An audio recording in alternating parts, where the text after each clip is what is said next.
Ito po ang ating napagandang Bugabo and compact cabin approved stroller. So this is already washed and ready to use. Wala po itong faded, wala po siyang discoloration. Okay? Latest So version. this is latest version na po. Okay? So ito po yung details po niya one by one. So ito po yung setup niya kapag ka naka face forward.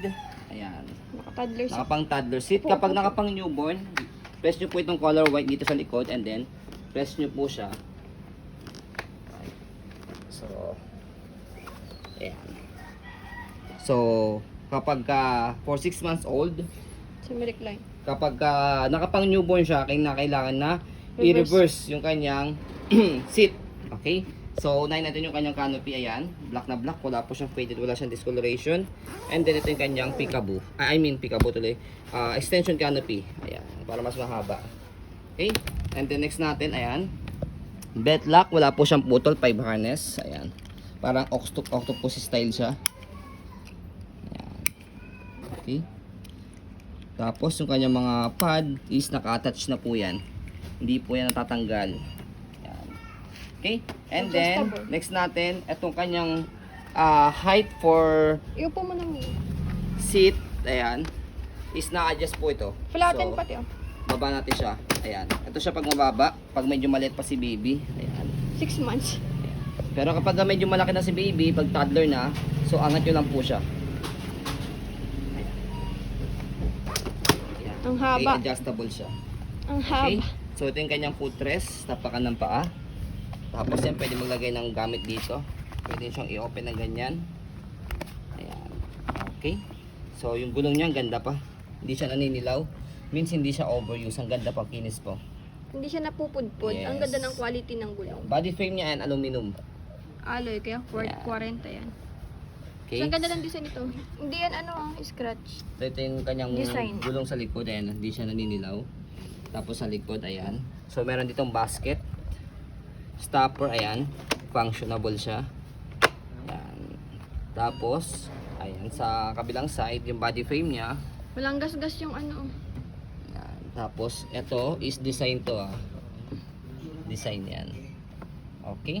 And then, next natin yung kanyang handle. Ayan. Maganda yung handle niya. Ayan. Quality. Quality siya. Hindi siya yung parang mga leather na nababakbak. Adjustable. Ayan. And then, next natin sa reverse sa kanya ng pagkakahiga, ito, baba lang natin to. Ayan, tapos press nyo yung kulay white dito sa Fold likod. mo muna yung canopy. Ayan. Tapos itong canopy napo-fold siyang paharap na yan. Ayan, Kaya siya ayan, malambot. huwag nyo kakalimutan i-fold yung canopy paharap. Tapos fold, pababa. Ayan. Pag na-bend nyo na siyang ganyan, atake nyo po dito. Ayan. Okay, tapos babaliktad nyo lang siyang ganyan. Iikot nyo lang siyang ganun, tapos salpak nyo lang siyang ganyan lang maayos.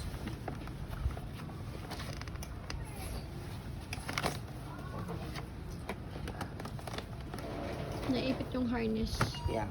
Okay? Tapos, after nyan, i-bend nyo lang siyang ganyan. Pa-forward.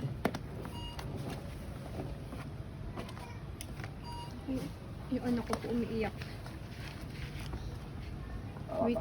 Wait, daddy. Yung anak mo. Sumabit dun sa ano, Saan? sa bag, Saan ba? sa basket.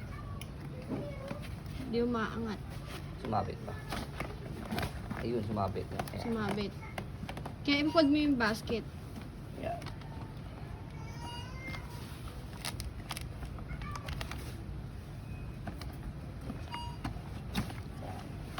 Angat nyo lang siyang pag ganyan. Tapos ito, fold nyo lang siya ulit ng ganyan. Tapos, balik nyo lang ulit siya dyan. And then, angat nyo na po ito. Umiyak na po Yan. si Anaya. Higa mo na. Tapos, pagka hiniga siya, same lang din yung kulay puti sa likod. Tapos, pull down. Actually, sa Google Daddy nakalagay 6 months. Kasi ito, disalpak lang ito dito.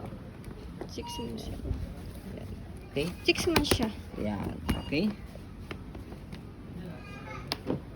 Tapos yung sa pag-fold, ayan, medyo pag-fold sa pag-open, madali lang naman po siya. Ayan, maambol na kasi. Sa umiyak na yung baby namin. Send na lang po namin sa inyo sa YouTube po. So, ayan po, as you can see, very details po kami. Sa po pag-video. Kasi amin siya policy, no refund, no exchange. What you see is what you get. So po, maraming salamat. Have a nice day and God bless po.